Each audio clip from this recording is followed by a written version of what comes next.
Welcome to Changing Voices in Higher Education, the podcast that explores the evolving ideas, practices, and challenges shaping teaching, learning, and leadership across post-secondary institutions. I'm your host, Shamima Raihan Manzoor, a higher education researcher and educator passionate about how institutions cultivate meaningful, ethical, and future-ready learning environments. As higher education continues to transform, institutions are being asked to rethink not only what students learn, but how learning is designed, assessed, and supported. At the heart of this transformation lies a critical and timely question.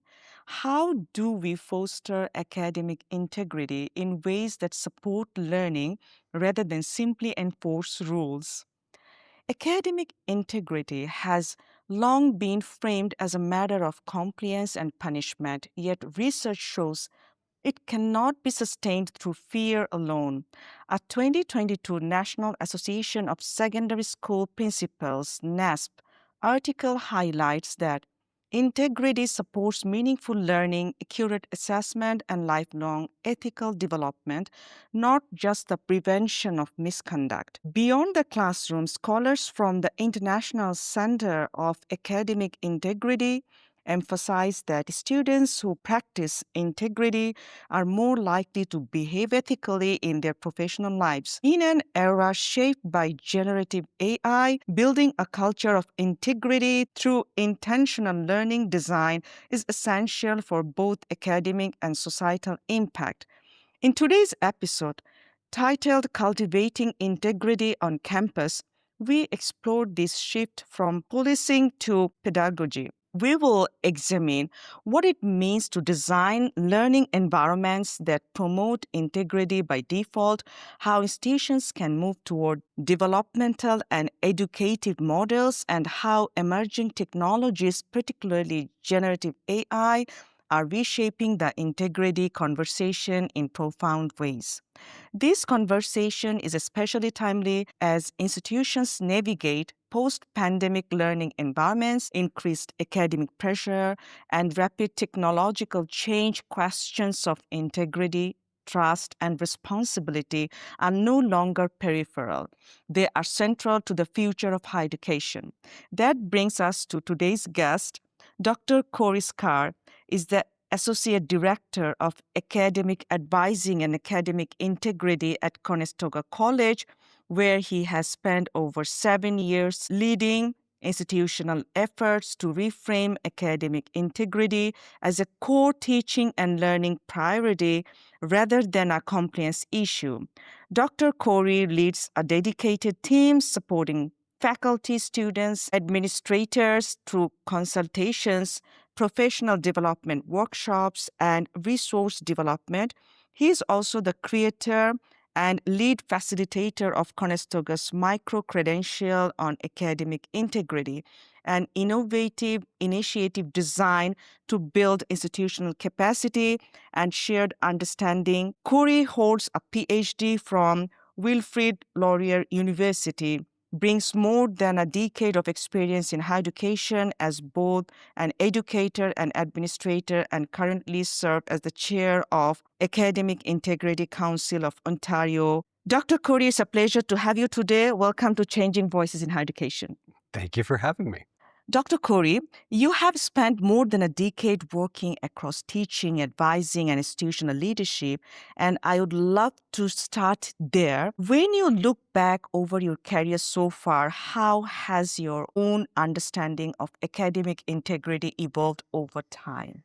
Yeah, that's a big question. It's fun to explore that because I think the way my understanding of academic integrity has evolved is similar and mirrors a lot of other people's, right? When I reflect back and I first think of how I perceived academic integrity, it was almost like this superficial blanket that kind of goes on thing. You just apply integrity.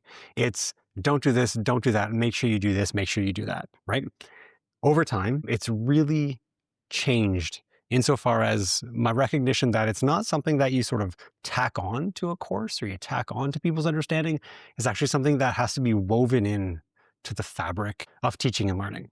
And it can't be separated from teaching and learning. It can't be separated from curriculum design. It can't be separated from understanding a student's whole educative journey. It's actually just a part of it. And so once I understood I don't want to say the monopolistic perspective or lens of integrity, but once I understood that far-reaching power of it, the more I think we're able to have really sound policy direction, the more we're able to create good, sound teaching and learning best practices and assessment strategies. So yeah, that's how it's evolved, I'd say, if I had to summarize it. So from a blanket, something you just tell people about, to something that almost exists, not within the background, but within the fabric of good, sound teaching and learning. Awesome. So you often speak about academic integrity not as a compliance issue, but as a teaching and learning imperative, which is a powerful reframing.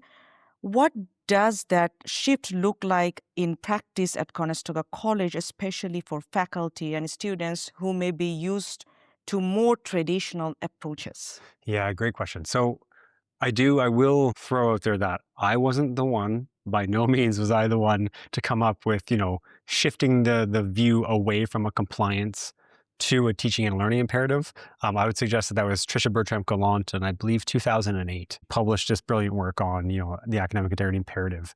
And she was the one who spearheaded this shift. And a lot of us in the academic integrity world really feel this, right? So including myself. So taking up that torch and trying to see it less as a compliance issue and more as integral to teaching and learning. So, but what does that look like at Conestoga? Gosh, it looks like that in a lot of ways, through the manifestation of our micro-credential for sure. But I think where I'll take the conversation is we see it as an opportunity to provide students an opportunity to make a mistake and not punish, but re-educate. And by that, over time, we've developed what we call like this 3-phase intervention model. So rather than just saying, you cheat once, this happens. You cheat twice, this happens. Cheat 3 times, you're cooked, right? Rather than saying anything like that, it's taking a more holistic understanding of why the cheating is happening, why the misconduct has happened, and what type of misconduct has happened. On top of that, how many learning outcomes have been violated, and we nuance the conversation and we form an intervention process. So like I said, we have a 3-phase intervention model. Let's say a student cheats for the first time. I would say the first phase of that intervention is passive. A lot of institutions have this. They have, the student has to complete modules, or they have to, take a workshop or something like that. We have a module-based approach. So if a faculty files an incident, it's not just a slap on the wrist with a penalty. It's, hey, this happened. There might be a penalty for the first one. There might be a warning for the first one, but there's also an educative learning component to it. So that's where we're shifting. There's a second approach. Like the second phase is if a student, commits misconduct twice, my area is notified. And then we reach out to the student, invite them in for a conversation. It's one-on-one, it's face-to-face. We say, hey, what happened? Mm-hmm. Gosh, I noticed that you've plagiarized twice, or you've engaged with generative AI twice. What's going on in your thinking? Why do you think this is happening? Your faculty is saying you're cheating. What's your perspective? And we have that more, that warm hug kind of conversation. At least that's the theory, that's the model behind it, rather than like a finger-wagging penalty application process for it. So it's this attempt to understand, re-educate, recalibrate, and then say, let's try again. And of course, we have a third phase called the oversight initiative, where my office takes a much more, let's say, proactive or active approach to monitoring students with multiple incidences. And then we encourage our chairs, some institutions call them associate deans, to reach out to that student and say, hey, we're playing with fire here, right? You've had multiple incidences. Sometimes it's 2, sometimes it's 3, sometimes more, depending on the type of incident. And they'll say, you've committed misconduct a few times. I think we need to talk, right? And they might issue them what's called a final warning letter, just to say, like, this is your last straw. That's where things kind of get serious, right? And then, of course, if a student cheats again, the institution can say, my gosh, we tried. We genuinely tried. We had passive intervention. We gave you an opportunity to come and talk to us. You had an official meeting, and then you just kept doing this, right? So we can say, at least I'm comfortable with saying we really tried to re-educate and recalibrate, but if it didn't happen, so be it, kind of thing. Building in that ability to kind of catch a student I think is really fundamental to creating this educative approach. That's phenomenal. So from your perspective, what are the biggest shortcomings of a punitive or policing approach to academic integrity, And why does it often fail to create lasting change? Yeah, good question. It creates student fear. We say we're going to police you. Then a student is going to be afraid of making mistakes. And something I say when I coach, something I say to my students when I teach, something I say to my kids is like, you can't be afraid to make mistakes. And if we say, do not plagiarize, do not do this, do not do that. Trust me, there's ambiguity. Even though we think that we're being clear, there's ambiguity. So it creates this culture of fear for our students. And that sort of policing model is not conducive to sound teaching and learning. Not only that, it becomes something that faculty need to enforce rather than something that needs to be engendered. You don't enforce integrity, right? It's something that needs to be cultivated and manifested organically through sound teaching and learning. That's why a traditional punitive or policing perspective is not as good as a good model of academic integrity. Totally agreed. So if we move away from policing, then the question becomes, what do we move toward? In your view, what does a truly pedagogical, environment-based model of academic integrity look like for students, for faculty, and for administrators? Yeah, that's a fun question. And I love how you threw in the environment-based model, because I threw the word, monopolistic out there, and I'm somewhat facetious when I say, integrity can take that monopolistic perspective. But what I've also learned is that it really touches on so many aspects of the teaching and learning journey. From sound, policy and procedure, of course, that's an important aspect of it. But then you also get into good teaching practices. You get into, think about entering a class and you know who your faculty is and you know that your faculty knows who you are. When that student knows that faculty by name, they know what they've done on the weekend, that faculty has had interest in that student. If I'm faced with a choice of cheating or not, if I know who this human is, I'm going to be less likely to cheat. Right? If I have no idea who this person is lecturing to me at the front of the room and there's no relationship, it's going to be potentially a little easier for me to make that difficult choice to cheat, right? So it gets into that. It gets into sound assessment design. We have to be thinking about what are we actually trying to assess here so that it's authentic for our students. It gets into this idea of what's happening in the student's life. Where are they living? Are they a brand new student to a country that they're not familiar with? Do they know how to take transit? Do they know how to do time management? All mental health. It can encapsulate so many things, because if one of those elements is compromised, that can impact a student's quote unquote integrity. But we have to be really mindful of making too much of an ethical judgment for our students or on our students, because a lot of the time it's a cost benefit analysis approach that they're taking. So a truly pedagogical environment-based model will consider all of those things.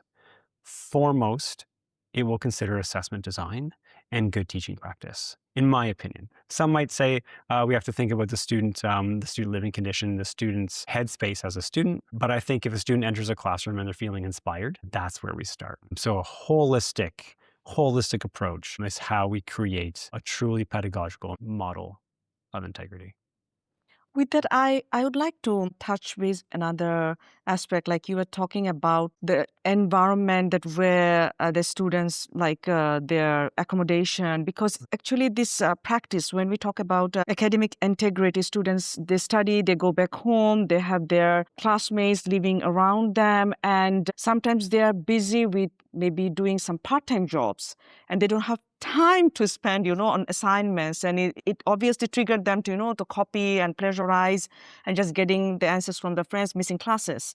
All those things are happening. So do you think that one also need to be considered when creating the environment and policies? Well, that's really tough. And here's where you see a really stark division of personalities, right? Some might say, absolutely not. No, some might say you have 2 strikes and then you're out. I don't care what's going on in your life. We have to commit to this standard. Others might say, no, we need to take a much more holistic understanding of the student's environment, because these people are human, and some of them are going through really, really difficult situations. I think you also open up like an even broader conversation about how some students rather, might look at education transactionally. It's like this commercialization of higher education. They have to survive. It's cutthroat. It's capitalistic. Therefore, I'm going to do what I need to. I threw this word up before, like this cost benefit analysis. I can either work for 20 or 25 hours, maybe pick up an extra shift to make a little bit more money, or I can spend an extra 10 hours on my assignment. Which one? It doesn't, if they choose to work, that doesn't mean they're bad people, unethical, or even that they don't have integrity. They're looking at this much more holistically. And there's a clash when this person is thinking that way and they're not looking at it from a moral and ethical perspective, with maybe a faculty or an administrator who says, well, you cheated. Look at what that says about your character, right? That's where we run into some problems, in my opinion. And that's where I think, really, really good education for our administrators, for our staff, for our faculty is really key. Now, here's where there has to be a line in the sand, right? We do know that we have to protect the credibility of our credentials, and we don't want to be a diploma mill or a degree mill, and we don't want to compromise the integrity of the institution, which is why I'm so committed to this 3-phase intervention approach. Give students the benefit of the doubt, reach out to them, try to provide supports, try to get to the bottom of things, and if they keep doing it, I think as an institution, we can say we took the ethical high road and we really tried to help. Fantastic. So at Conestoga, your team of academic integrity specialists play a key role in bringing that vision to life. Can you share how your team works with faculty to design learning environments and assessments that promote integrity by design rather than by enforcement? Well, no, we work with faculty a lot, but typically that gateway to faculty conversations is when misconduct happens, right? My office we don't have any, let's say, power or authority, right? We're not the decision makers.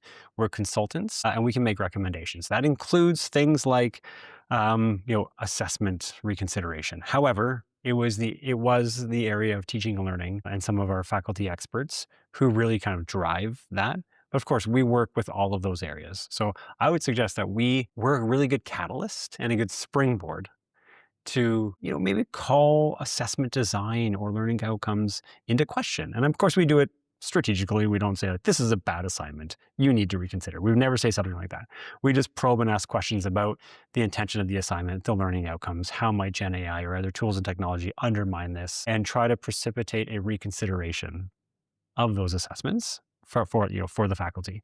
But we also play a much more active role with our micro-credentials. So like you said, I developed the micro-credential. I have 2 team members who deliver 2 of the 5 courses. We're just engaging with faculty, having them reconsider, trying to get them to reconsider their assessments, or maybe not reconsider, just look at their assessments critically. And they might say, yep, no, I'm right on the right track. Wonderful. Not only that, we have other workshops that anyone can, that they can attend. We have a lot of resource development for faculty, whether it's like an infographic that a faculty can leverage. All of those things, I think, are ways that we can kind of promote integrity by design. Yeah, and then it's just we consult with hundreds of faculty every semester, so it's those organic conversations. Sometimes the faculty just needs to unload a little bit. Others say, I need to unload, now I need to talk. What can we do moving forward? Which was the catalyst for my recent article that I wrote, which I won't get into right now. But that's how we promote integrity by design. That's awesome. One of the most innovative examples of this work is Conestoga's micro-credential on academic integrity, which you developed and now facilitate. What gap did you see either in institutional knowledge or professional learning that made this micro-credential necessary? Yeah, well, I'm going to give full credit to our former executive director of teaching and learning who identified the gap. And then she approached me and then said, I think you should develop this micro-credential. What do you think? And I thought, oh my gosh, what an awesome idea. And I would love to. So then we actually got to, of course, we collaborated, we brainstormed and said, what specific gaps are we going to fill? And that was the catalyst for the 5 courses that we have. So the big gap was we need to transform the perspective of academic integrity as a compliance issue and shift it on its head. That was the gap. How do we recalibrate that thinking? Compliance issue to integrity as a sound teaching and learning practice kind of thing. So that was the major gap. And then each course filled its own sub-gap. So for instance, we have the first course is all about building a culture of integrity, sound teaching practices, and how do students view integrity? How do you cultivate a culture of integrity within the classroom through good teaching and learning practices? The second one is all about plagiarism, identifying plagiarism and maintaining academic integrity. So we talk about what plagiarism is. Students who come from other areas of the world, might they look at plagiarism differently than, this North American, westernized, capitalistic country? How do we view plagiarism? So we talk about that conversations. The other one is called the awkward conversation. And that gap is all about navigating misconduct is awkward and it's not very fun. And this course is all dedicated to how we have those conversations, as well as the awkwardness of the barriers that faculty experience. Our second last article that I worked on, two colleagues of mine with Julie and Carla, we looked at faculty barriers. And we talk about workload. We talk about the perception that faculty have of the institution. We talk about all these things, which is an awkward conversation. Like we have a group of faculty talking with an administrator about how yucky it is to navigate misconduct, right? So that's a gap. That's a good one. The other one is academic integrity and technology. So it's obviously that one's gone through a pretty big transformation with the onslaught of with the artificial intelligence. But we talk about it as like an arms race. Are we engaging in an arms race? And how can we try to get ahead of tools and technology in order to maintain misconduct? And the last one was a little bit of a niche filling, the gap filling, because we don't hear this word as much anymore. But when I started, this thing called contract cheating, right? Paying someone or getting somebody to do it for trade or favor was the buzzword. That was the rage kind of thing. So we developed a micro-credential all about contract cheating, how to spot it, what the contractors are doing. And the onus behind that was, don't just point the finger at students. Let's look at what the contractors are doing and how they're trying to entice our students. So if we have a more holistic understanding, we can try to get in front of that. So like I said, big gap, shifting the culture of integrity from compliance to teaching and learning, and then those 5 sort of micro gaps. So how do you actually organize or plan for these 5 courses under this micro-credential? Is it sequential or they have to do like either one, just starting with the first? Good question. No, there's no prerequisite. They can take however many they want in whatever order they want. I used to do all 5 every single semester. That was a lot. I now have 2 team members coming in to teach one. We're only delivering 4 every semester right now, just to make it a little bit more manageable. But it's entirely up to the faculty or staff or administrators, not just faculty. And it's open to anyone outside of Conestoga as well, whatever order they want. So how long it takes for all over these 5 courses? So each course is 2 weeks. So it's like, it's an intense learning. There's supposed to be around 6 hours in total. And we do 2 synchronous components, 2 synchronous meetings that are each 1.5 hours. So 3 hours of synchronous and 3 hours of asynchronous. And that asynchronous is we're actually working on redeveloping all the courses to make the asynchronous components a little bit more interactive. So, there's games as you navigate this. There are readings you have to do. There are podcasts you have to listen to. And so that we come to the synchronous sessions, and it's a review of what we've done plus a little bit more. And I think faculty like them so much is because they're not just listening to me, they get to hear their colleagues, right? They really, you get a breakout room going or a good question, and you could just sit back and watch the faculty and participants just really sink their teeth into some of these big questions. And I think they find that really rewarding. It sounds so fun. So since its launch, what has surprised you most about the impact of the micro-credential, whether on faculty, confidence, teaching practices, or broader institutional culture? Ooh, wow, yeah.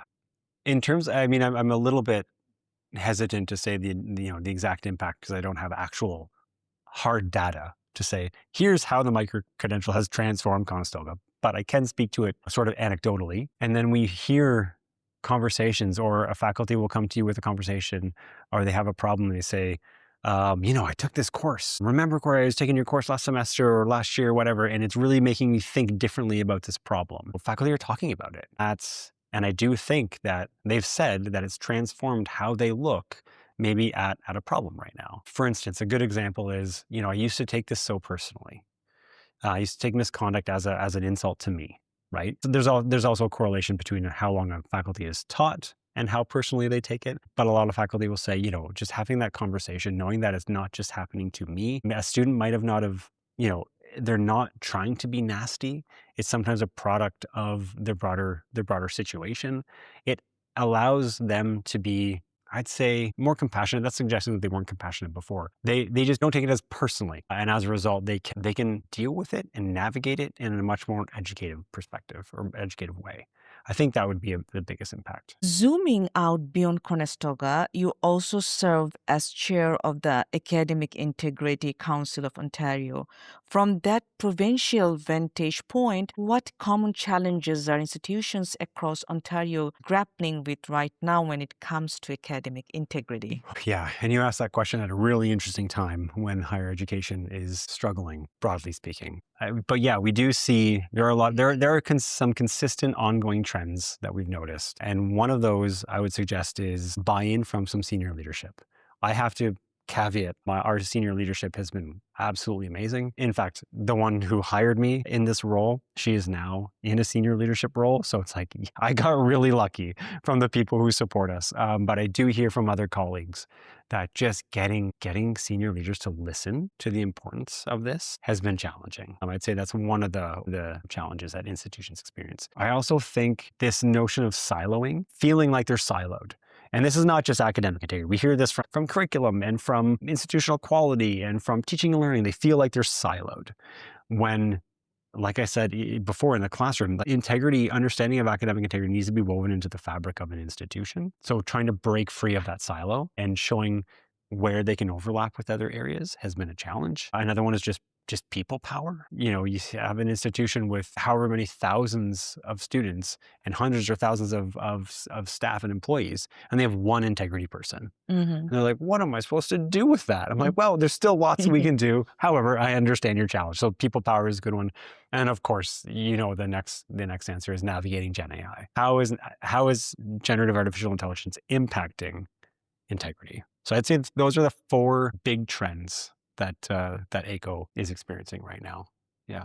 So you're talking about generative AI. So how do you see AI reshaping the academic integrity landscape, and how can institutions avoid responding with fear-based or overly restrictive policies? Yeah. We could spend the entire podcast talking about that specific question. So we'll try to be as concise as possible. But how we avoid reacting with fear-based policies, I think the most important thing is familiarizing ourselves and coming to an understanding of what the tool can and cannot do. We can't just say, I'm not using it, and we can't just say, I'm using it fully. We have to say, how am I going to use it relative to my subject area? And more importantly, how am I going to be using this or not using this relative to the learning outcomes? And then have a justification for why. That's, I think, how we avoid it. And this is one of the driving forces behind the article that I wrote, Neutralizing the Threat of Technology. It's called Neutralizing the Threat of Technology, a practical guide for reevaluating assessments to maintain academic integrity. And in that, one of the sections, well, first I kind of lay out 4 what I think are good grounding concepts. So for a faculty who maybe doesn't know about or hasn't considered assessment design or learning outcomes, I suggest that we need to understand cognitive offloading. We need to understand evaluative judgment. We need to understand automaticity, and we need to understand authentic assessment. Once we understand those 4 foundational concepts, we can then look at our assignments and then run them through these filters. And the filters are abandon to neutralize. So is this assignment just outdated, and should I just scrap it?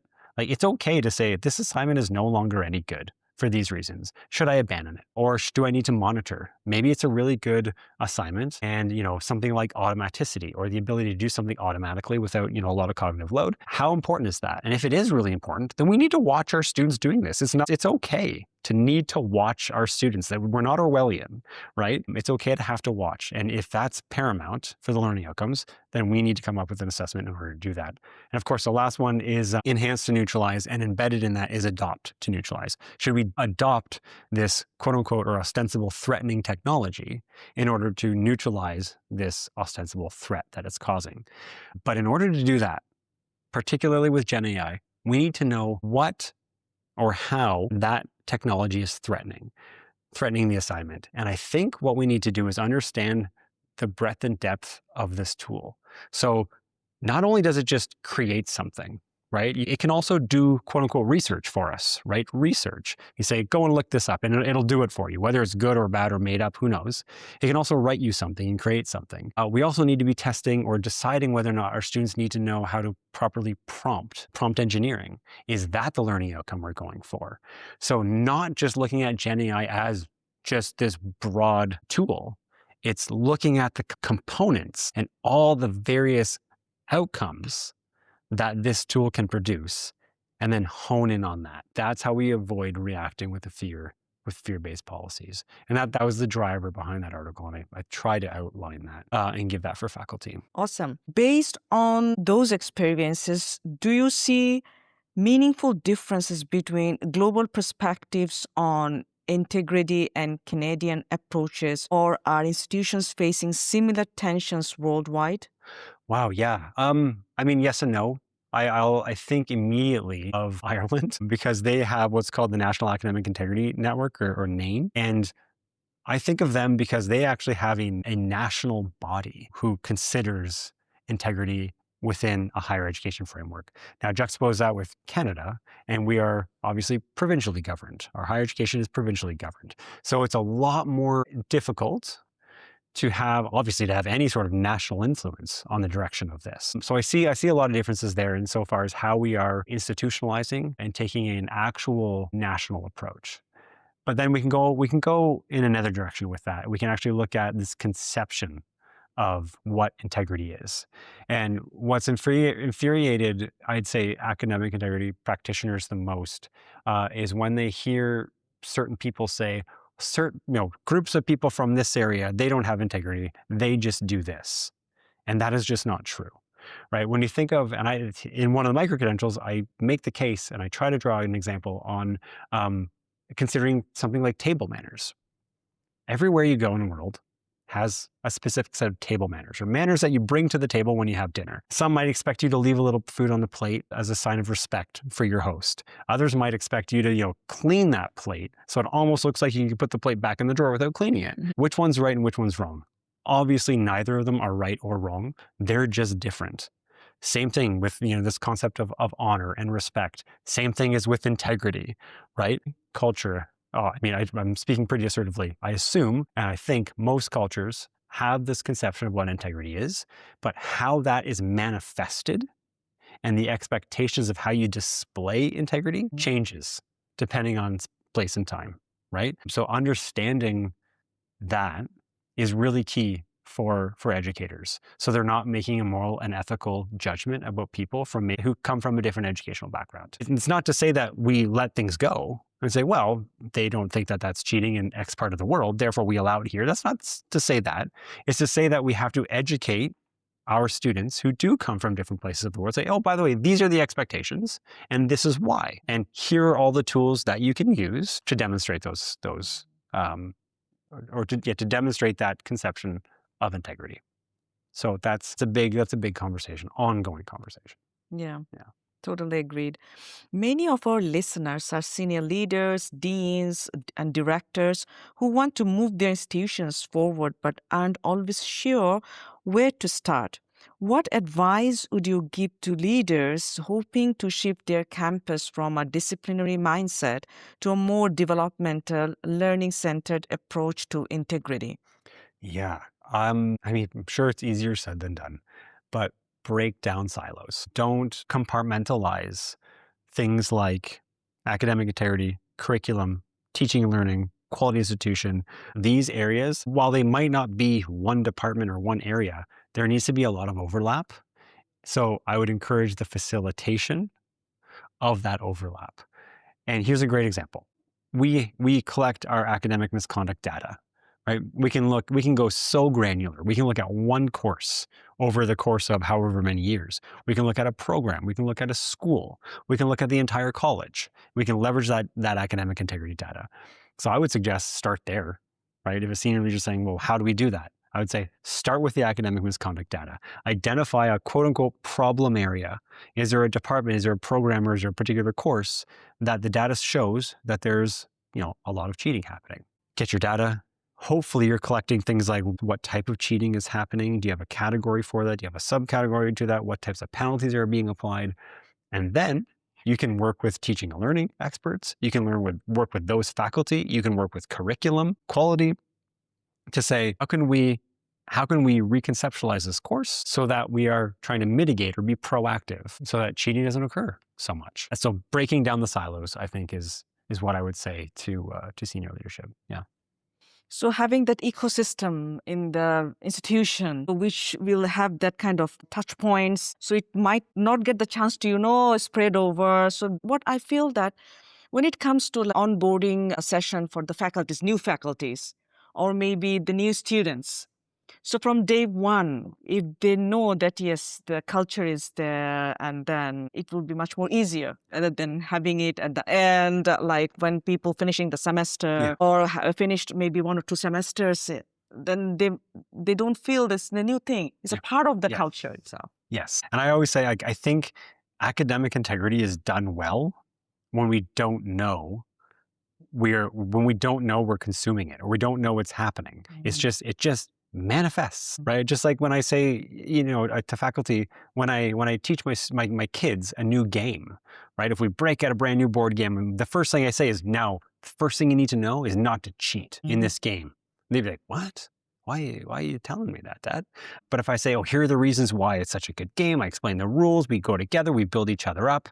And if we make it fun and show how an honest, completion of this game is rewarding and fulfilling, they don't want to cheat. Why would they cheat? Most of the time, of course. Sometimes they're cheeky and they cheat. And that's obviously going to happen in the classroom as well. But you don't make it obvious. You embed it and let it kind of grow. Yeah. Absolutely. Turning to students for a moment, what do you find students most often misunderstand about academic integrity, and how can institutions communicate expectations more clearly and compassionately? Yeah, I think, so playing on kind of everything we've talked about, they think it's just a rule that they have to follow. I think that's the biggest misunderstanding. What don't I need to do to not be called a cheater, right? Rather than focusing on what it means to be a good, productive student. So kind of drawing on everything we just talked about of, sound teaching, learning, and practices, that's what institutions, that's what they can do. They cannot enforce integrity, they can engender integrity. That's how we do it. Fantastic. To close, I would love to look ahead. As higher education continues to evolve over the next decade, what do you believe is the most important shift institutions must make to sustain a strong, resilient culture of academic integrity? Wow, over the next decade, that's big. Integration, integration, integration. So I touched on it before, breaking down silos. I think once we appreciate that integrity is not enforced, it's engendered, then we can begin asking questions on how then do we engender that? And then the answer will always go to emphasis on sound teaching and learning practices, sound assessment design, constant outcomes reassessment. So in other words, what is the purpose of this assignment? What is the purpose of this course? What are the course learning outcomes? And are they being influenced by tools and technology? And if they are, how can we change that? And working with an entire institution to discover that. Understanding and appreciating the student experience, right? The student success experience. It's not just academics.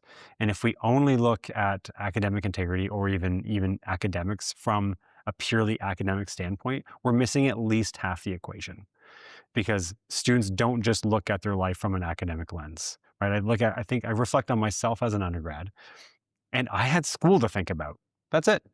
Most of our students are thinking about moving, or they're thinking about families, or they're thinking about work, they're thinking about so many things that many of us didn't have to consider when we were in school. So to ignore that piece of the equation, we're ignoring a massively fundamental piece that is to be a student. So integrating an understanding and appreciating of student success in their life, as well as building bridges across various institutional areas and stakeholders. Dr. Cory, thank you so much for such a thoughtful and grounding conversation. Your work reminds us that academic integrity isn't just about preventing misconduct, it's about designing learning environments rooted in trust, clarity, and purpose. Thank you so much for having me. To our listeners, thank you for joining us for this episode of Changing Voices in Higher Education. Be sure to subscribe for more conversations on innovation, leadership, and the future of learning around the world. Until next time, I'm Shamima. Stay curious, stay inspired, and keep learning because the future of education is now.